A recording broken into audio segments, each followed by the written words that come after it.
Oi gente, como vocês estão? Vamos retomar então nossa série de História do Design e hoje vamos falar da nossa primeira linguagem, que é a linguagem do design decorativo. Vocês lembram que na semana passada a gente falou um pouco da grande exposição e como aqueles produtos que estavam sendo produzidos nessa época, eles não tinham mais a correspondência dos anseios da sociedade que estava se formando, que era a sociedade industrial. Então isso fazia com que os produtos eles acabassem sendo feios, sendo lidos como toscos pela sociedade.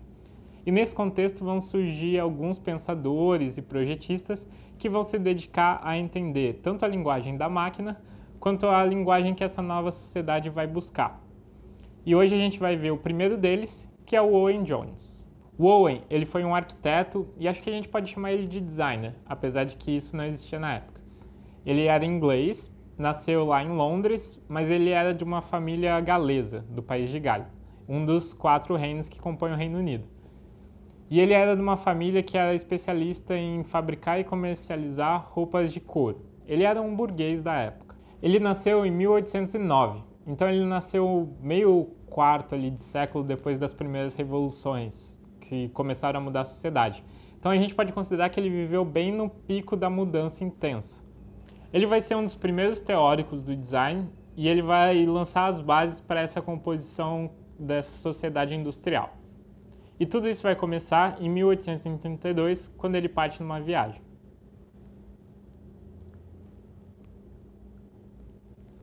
Então a gente está em 1832. O Owen tinha acabado de se graduar em arquitetura e ele vai partir para uma viagem no continente. O continente aqui é a Europa continental e um pouco do Oriente Médio. Nessa viagem, ele vai passar pela Itália, pela Grécia, pelo Egito, onde ele vai começar a estudar arquitetura muçulmana. Daí do Egito ele passa por Constantinopla, que hoje é Istambul, onde ele também vai seguir estudando essa arquitetura. E de lá ele vai para o sul da Espanha, onde ele vai para Granada, estudar a Alhambra. A Alhambra é um complexo palaciano que está localizado em Granada. Ela foi construída durante a ocupação muçulmana da Península Ibérica. Hoje é um patrimônio da humanidade e é um dos maiores complexos de arquitetura e arte islâmicas do mundo. E como o Owen estava interessado nesse tipo de arquitetura, ele vai se instalar lá por 6 meses para começar a estudar e desenvolver suas teorias sobre composição bidimensional, geometria, ornamento e a sua relação com a arquitetura. Quando ele volta para Londres, ele vai entrar em contato com a imprensa para tentar divulgar esse estudo. E lá ele vai falar com engenheiros químicos e gráficas da época, porque ele estava atrás de usar uma nova técnica de impressão, que era a cromolitografia. Ele queria essa técnica para conseguir reproduzir as imagens com mais fidelidade de cor. Ele vai conseguir divulgar o seu trabalho, que vai sair com o título de Planos, Elevações, Seções e Detalhes de Alhambra. E aí, a partir da divulgação desse trabalho, ele vai começar a ficar reconhecido como teórico de design. Em paralelo a esse trabalho, ele vai trabalhar como designer gráfico, basicamente, principalmente no setor editorial.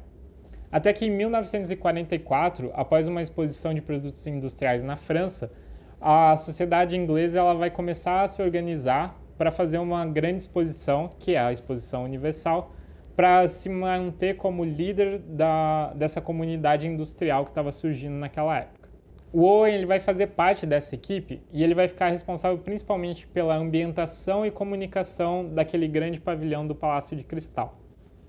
Ele vai usar ali principalmente as cores primárias, os tons de vermelhos, amarelos e azuis.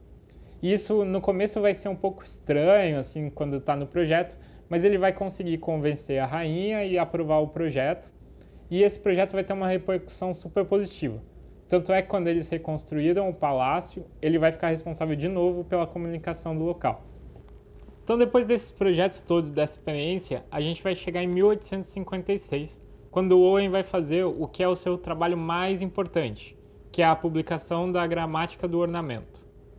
Essa obra é um livro, onde ele vai tanto organizar a pesquisa pictórica, quanto as máximas compositivas que ele encontrou com a sua experiência e pesquisa.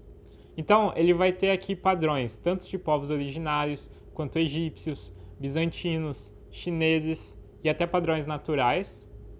E junto a isso, ele vai ter 37 regras compositivas para a sociedade industrial. Dentre essa regra, eu separei aqui 4 para a gente ver mais ou menos o teor dela, mas eu sugiro que vocês leiam esse livro se possível. A primeira é: as artes decorativas surgem da arquitetura e devem atender a ela. Ou seja, o que ele está dizendo aqui é que os padrões gráficos, geométricos e ornamentais, eles não devem desconstruir a arquitetura, e sim eles devem reforçar o desenho que a arquitetura está propondo. A segunda regra que eu separei aqui é uma reflexão sobre a beleza, para mostrar que ele não tem só reflexões práticas compositivas. Aqui ele fala que a beleza ela é o repouso que a nossa mente encontra quando nossos olhos, intelecto e afeição não têm nenhum desejo. O que ele vai dizer aqui com essa regra é uma busca pela harmonia e não pelo equilíbrio que os projetistas do funcionalismo vão estar buscando. Tem também umas regras super práticas, como por exemplo, as cores primárias devem ser usadas em maiores proporções e as cores secundárias e terciárias em menores proporções. E eu separei a última regra que ele traz no livro para mostrar como é o contexto social e como a classe dele pensa. Ele vai dizer que nenhuma melhoria pode ser feita na arte da geração atual até que todas as classes, artistas, fabricantes e públicos, sejam melhor instruídas em arte e que o reconhecimento de princípios básicos compositivos sejam amplamente difundidos. Então, com essa obra, o Owen ele vai lançar princípios básicos de composição, reflexões sobre a beleza e dizer como que essa mudança de linguagem ia acontecer, para ele vindo das classes eruditas para as classes mais populares. Mas o Owen ele vai ter um contemporâneo, que também nasceu numa família abastada, mas não era exatamente um burguês. E esse contemporâneo ele vai ser militante do comunismo lá na Inglaterra. E ele vai propor a mudança de uma forma diferente da do Owen. E as duas teorias elas vão se complementar e vão começar a fomentar movimentos como o Arts and Crafts e o Art Nouveau. E a gente vai falar dele na semana que vem, que é o William Morris. E esse foi o vídeo de hoje, gente. Espero que vocês tenham gostado. Leiam a gramática do ornamento e me digam o que vocês acham. Me segue lá no Instagram, curte e compartilha esse vídeo. Se você não for inscrito aqui no canal, aproveita e se inscreve. E a gente se vê semana que vem com mais história do design.